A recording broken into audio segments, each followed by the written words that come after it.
Capítulo 18. Carácter y sus defectos en los niños. Construcción natural del carácter. Otro grupo de hechos importantes se refiere a la formación del carácter en los niños pequeños. La educación del carácter era el punto esencial de la vieja pedagogía, una de sus finalidades principales.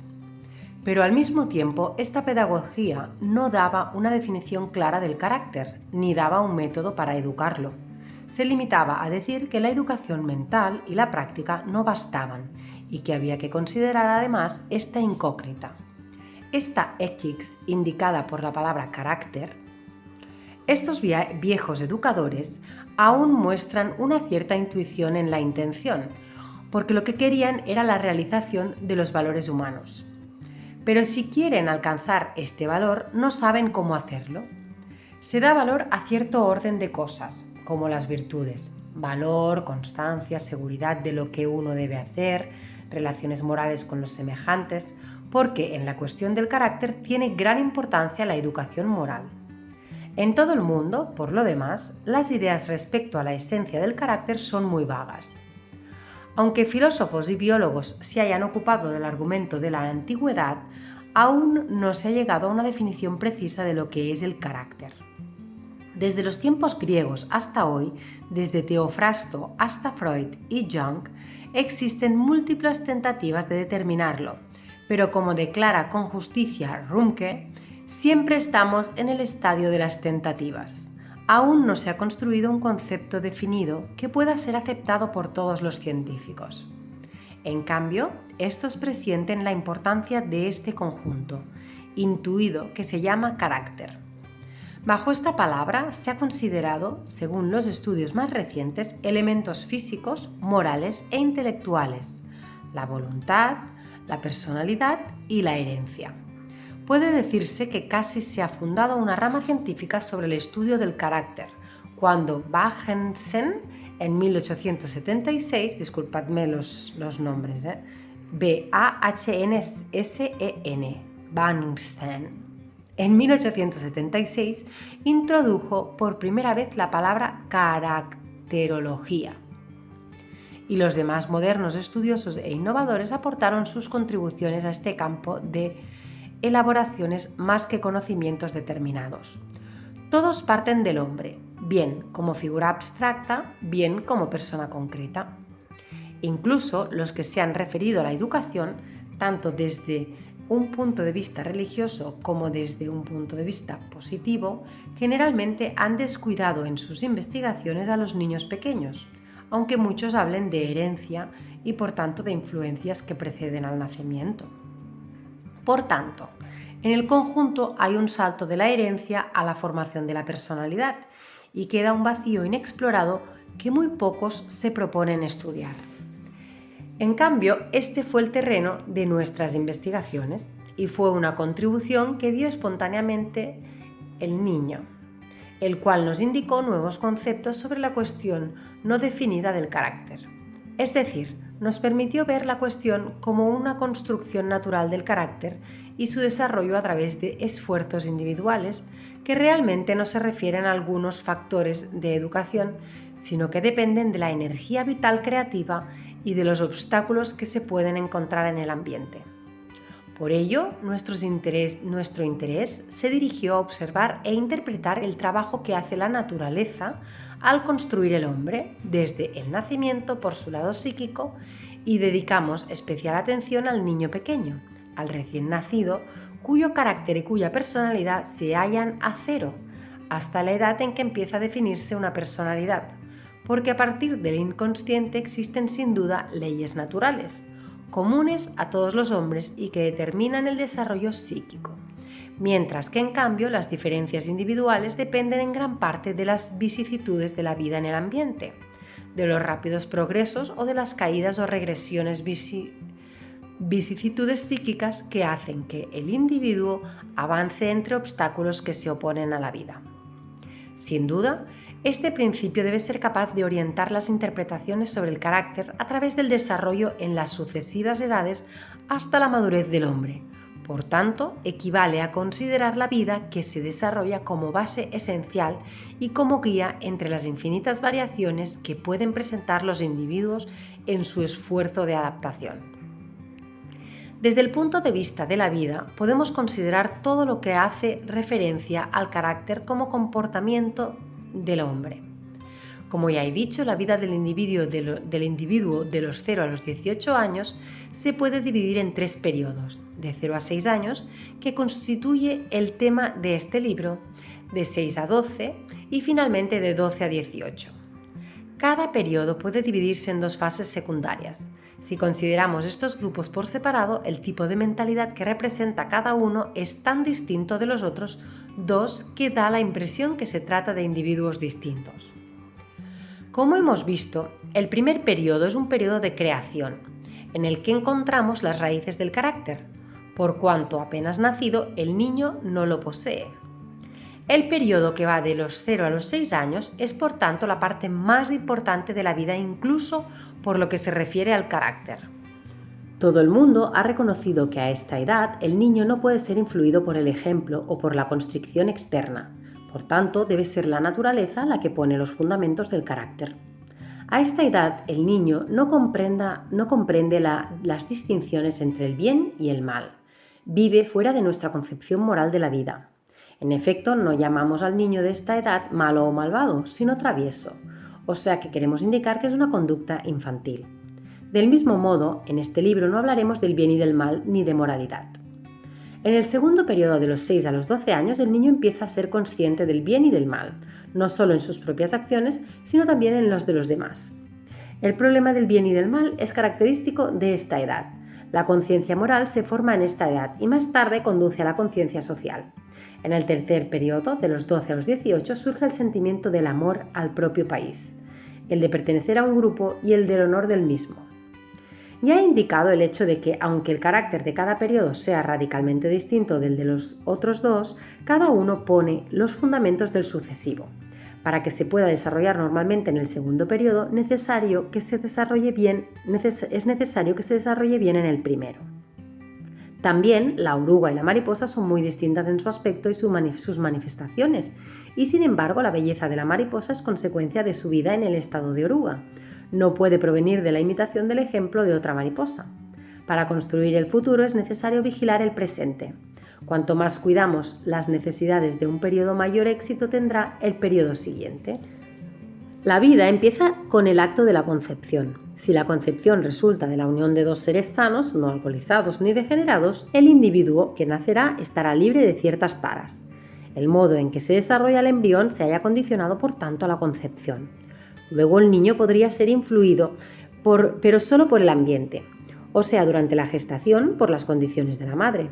Si el ambiente es favorable, surgirá un ser fuerte y sano. De ese modo, la gestación y la concepción condicionan la vida postnatal. Hemos señalado el trauma del nacimiento y la posibilidad de que ese trauma dé lugar a regresiones.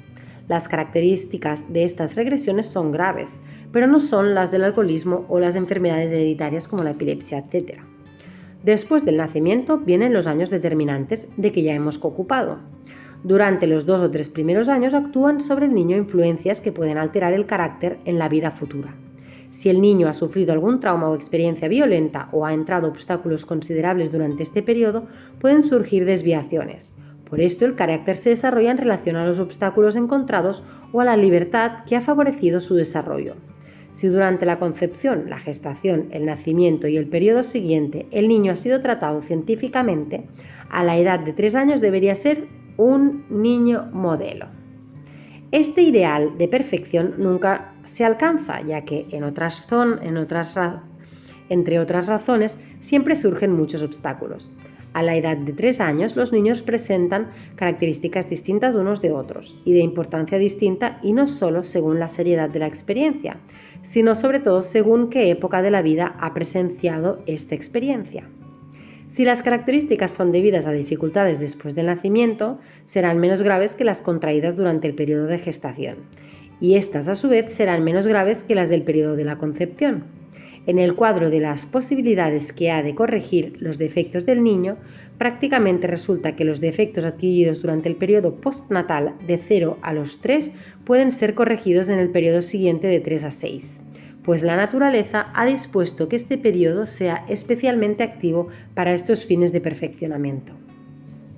Para este periodo, nuestras escuelas nos han dado una contribución notable de experiencias y de resultados que nos han permitido actuar con ayudas externas, es decir, con la educación.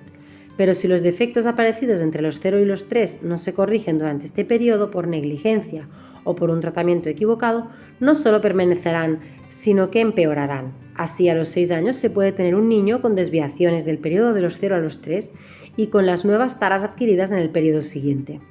Después de los 6, estas a su vez tendrán influencia sobre el periodo siguiente y sobre el desarrollo de la conciencia del bien y del mal. Todos estos defectos tienen un reflejo sobre la vida mental y sobre la inteligencia. Los niños aprenden con más dificultad si el periodo anterior no ha hallado condiciones favorables para su desarrollo. Por esto, un niño de 6 años presenta la acumulación de características que pueden realmente no ser suyas, sino el resultado de circunstancias desfavorables y pueden carecer, por ejemplo, de la conciencia moral, que se desarrolla entre los 7 y los 12, y no tener una inteligencia normal. Y entonces tenemos un niño privado de carácter e incapaz de aprender. En el último periodo se añadirían otras carencias a causa de su inferioridad, y se convertirá en un hombre con taras debidas a las dificultades que ha debido atravesar. En nuestras escuelas y en muchas otras escuelas modernas se tiene un diagrama biológico de las características de cada niño, para saber cómo comportarse al educarlo. Si reconocemos las perturbaciones de los distintos periodos, nos podemos orientar sobre su gravedad y sobre el tratamiento adecuado. Por esto preguntamos a los padres si tienen enfermedades hereditarias, su edad al nacer el niño y prudentemente nos informamos de la vida de la madre durante la gestación, si cayó alguna vez, etc. Luego además, si el nacimiento fue normal, si el niño estaba bien o nació asfíctico. Otras preguntas se refieren a la vida del niño en casa. ¿Los padres eran severos? ¿El niño tuvo sustos o algo parecido? Si nos encontramos con niños difíciles o caprichosos, buscamos la razón de su carácter en la vida que ha vivido anteriormente. Cuando nos llegan a los 3 años, casi todos presentan características no normales, pero corregibles.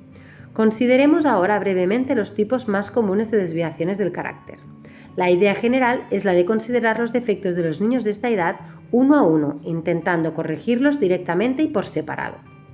Nosotros agrupamos los innumerables defectos que se pueden presentar en niños de esta edad en 2 categorías solamente, o sea, los del niño fuerte que lucha y vence los obstáculos que le presenta el ambiente y los del niño débil que se sucumbe a causa de condiciones desfavorables. Defectos de los niños fuertes.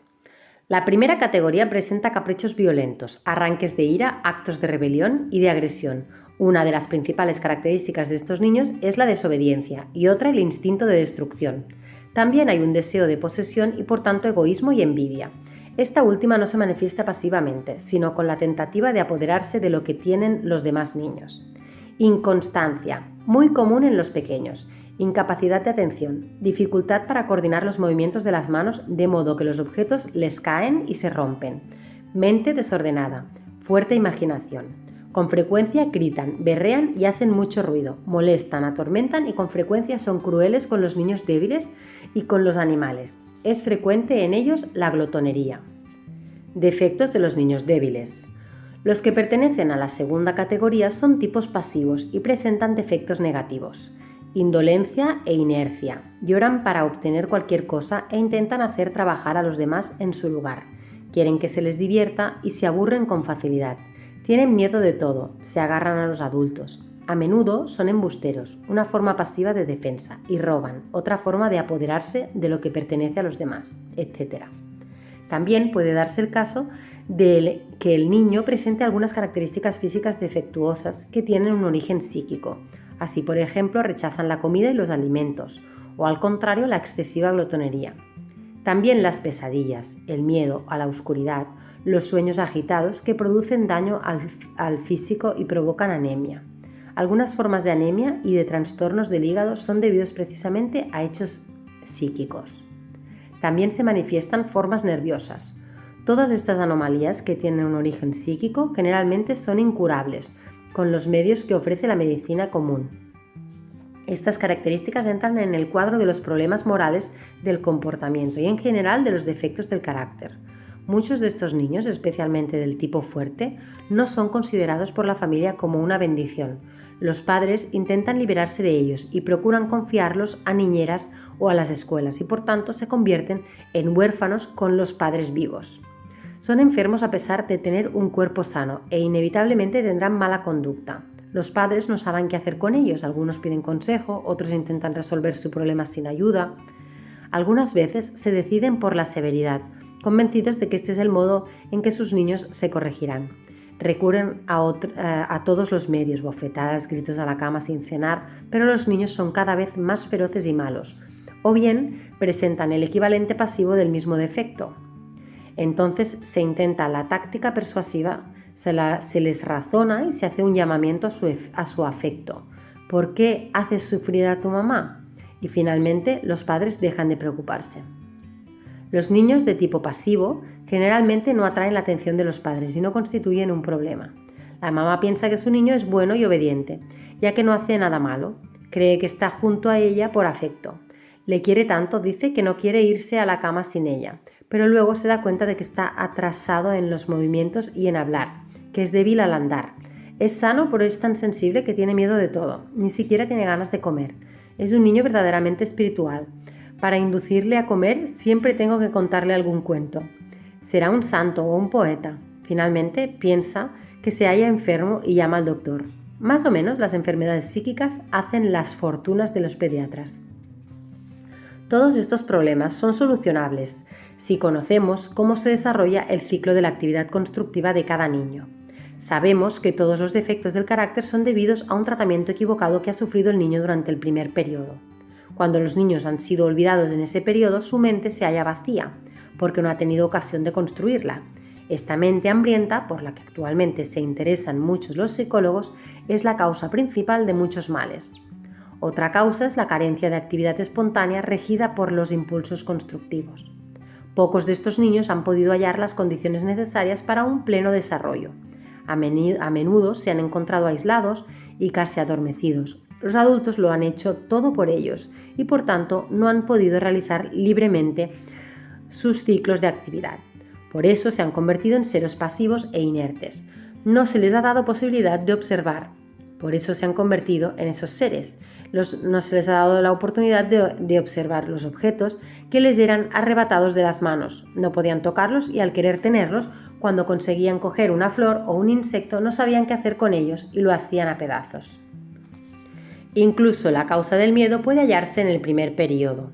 Una de las razones por las que se difundieron nuestras escuelas fue la visible desaparición de estos defectos en los niños apenas fueron puestos en condiciones de hacer sus experiencias en el ambiente y apenas el libre ejercicio alimentó su mente. Rodeados de interés por su actividad, repetían sus ejercicios y pasaban de un periodo de concentración a otro. Cuando el niño había alcanzado este estadio y podía concentrarse trabajando en algo que le interesaba verdaderamente, desaparecían los defectos. El desordenado se volvía ordenado, el pasivo activo y el niño que molestaba se convertía en una ayuda para la escuela. Este resultado nos hizo comprender que sus defectos eran adquiridos, no originarios, y los niños no eran distintos entre sí por el hecho de que uno decía mentiras y otro desobedecía. Pero todos los males provenían de la misma causa, la falta de alimento para la vida psíquica. ¿Qué consejo podemos dar a las madres? Proporcionar a sus hijos trabajos y ocupaciones interesantes, no ayudarles sin necesidad y no interrumpirlos cuando han iniciado un trabajo inteligente. Dulzura, severidad y medicinas no ayudan. Los niños sufren hambre mental. Si uno tiene hambre y quiere comer, no lo llamamos estúpido ni le pegamos, ni apelamos a sus sentimientos. De nada serviría, pues él continúa teniendo hambre. También en este caso, ni dureza ni dulzura resuelven el problema. El hombre es una criatura intelectual y tiene necesidad de comida mental, casi tanto como de pan. A diferencia de los animales, tiene que construirse su comportamiento. Si el niño es conducido por un camino que le permite construir su conducta y su vida, todo irá bien. Desaparecerán los malestares, desaparecerán las pesadillas, la digestión será normal y desaparecerá la glotonería. Y se volverá un ser normal porque su psique será normal. Esto no es un problema de educación moral, sino de desarrollo del carácter. La falta de carácter, los defectos del carácter desaparecen sin necesidad de sermones o de ejemplos por parte del adulto. No harán falta amenazas ni halagos, sino solo condiciones normales de vida.